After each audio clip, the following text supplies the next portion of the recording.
మేమైతే ఒకటి అనుకుంటున్నాము, ఈ రాష్ట్రంలో ఉన్న మహిళలు, ఈ రాష్ట్రంలో ఉన్న ఆడబిడ్డల కోసం రాష్ట్ర మహిళా కమిషన్ ఏర్పాటు చేయడం జరిగింది. ఈ రాష్ట్ర మహిళా కమిషన్కి ఒక యాక్ట్ ఉంది. ఇతర రాష్ట్రాలలోని విషయాలలో మేము జోక్యం చేసుకోం.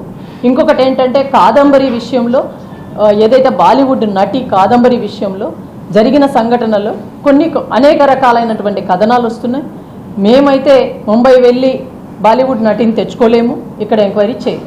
అక్కడ మహిళా కమిషన్ ఉంది, మహారాష్ట్రలో కూడా మహిళా కమిషన్ ఉంది, అక్కడ చైర్పర్సన్ ఉంది, అక్కడ రాష్ట్రంలో కూడా ఒక యాక్ట్ ఉంది. అక్కడ సంబంధించిన బాధిత మహిళల కోసం మహిళా కమిషన్ పనిచేస్తుంది. సో ఆ బాధిత మహిళ ఎక్కడైనా అన్యాయం జరిగిందని తెలిస్తే అదే రాష్ట్రంలో మహిళా కమిషన్కు కంప్లైంట్ ఇస్తే తప్పకుండా ఐఏఎస్లు ఐపీఎస్లు ఎవరు తప్పు చేసినా జైలుకు పంపించాలి. తప్పకుండా ఆ మహిళా కమిషన్ అలా చేస్తుంది. ఆ బాధిత మహిళ అంటే చదువుకోని వాళ్ళు మారుమూల ప్రాంతాల నుంచి కూడా ఈరోజు మహిళా కమిషన్ ఆశ్రయిస్తున్నారు. పోలీస్ డిపార్ట్మెంట్లో ఎక్కడైనా అలసత్వం జరిగినా, అధికారుల దగ్గర అలసత్వం జరిగినా ఇమీడియట్గా వారి హక్కులు ఉన్నాయి, వారి హక్కులను కాపాడుకోవాలి, వారి హక్కుల కోసం మేము వస్తాము, మాకు చేయాల్సిన బాధ్యత మీ మీద ఉంది అని నిలదీస్తున్నారు మహిళలు. సో అలాంటి సమయంలో ఒక చదువుకున్న ఉన్నతమైన చదువుకున్న బాలీవుడ్ నటి ఎందుకు ఆ రాష్ట్ర మహిళా కమిషన్ ఆశ్రయించలేదు?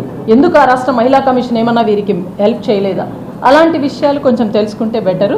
కానీ నేనైతే మాత్రం నా రాష్ట్రము, మన రాష్ట్రము, ఈ రాష్ట్రంలో ఉన్న ఆడబిడ్డల కోసం అయితే ఎక్కడ ఏ ఆడబిడ్డకు, ఏ పసిబిడ్డకు అన్యాయం జరిగినా ఈ రాష్ట్ర మహిళా కమిషన్ పనిచేస్తుంది. ఎక్కడ ఏ మహిళకు అన్యాయం జరిగినా ఈ రాష్ట్ర మహిళా కమిషన్, మన రాష్ట్ర మహిళా కమిషన్ పనిచేస్తుంది.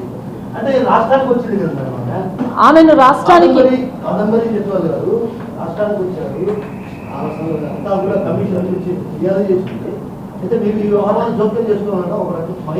అంటే అన్న నేను మిమ్మల్ని ఒక్కటి అడుగుతాను, విజయవాడకు వచ్చిన బాలీవుడ్ నటికి మహిళా కమిషన్ ఉంది తెలీదా? బాలీవుడ్ నటి ముంబై నుంచి ఆంధ్రప్రదేశ్ విజయవాడకు వచ్చింది, విజయవాడకు వచ్చి అనేక మందిని కలిసింది.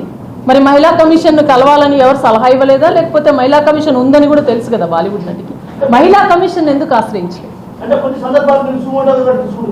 సుమోటగా నేను అదే చెప్తున్నా, ఈ రాష్ట్రంలో మహిళలకు నేను సుమోటగా స్వీకరిస్తా. అది ఏ ప్రాంతమైనా, ఏ రాజకీయ పార్టీలైనా నేను సుమోటగా స్వీకరించేదానికి మహిళా కమిషన్. నేను చెప్తున్నా, ముంబైకి చెందిన, మహారాష్ట్ర రాష్ట్రానికి చెందిన మహిళ మీద నేను సుమోటగా తీసుకోలేను. ఈ రాష్ట్ర మహిళలు అయితే నేను సుమోటగా తీసుకోవడానికి సిద్ధం. నా యాక్ట్ ఉంది, నేను యాక్ట్ ప్రకారం పనిచేస్తున్నా. నాకేదైతే నాకు చట్టం ఉందో, ఆంధ్రప్రదేశ్ మహిళా కమిషన్ చట్టం ఉందో ఆ చట్టబద్ధంగానే నేను పనిచేస్తున్నా. చట్టాన్ని మీరి పనిచేయడానికి నాకు కూడా హక్కు లేదు. Thank you. ఇంకేమైనా క్వశ్చన్స్?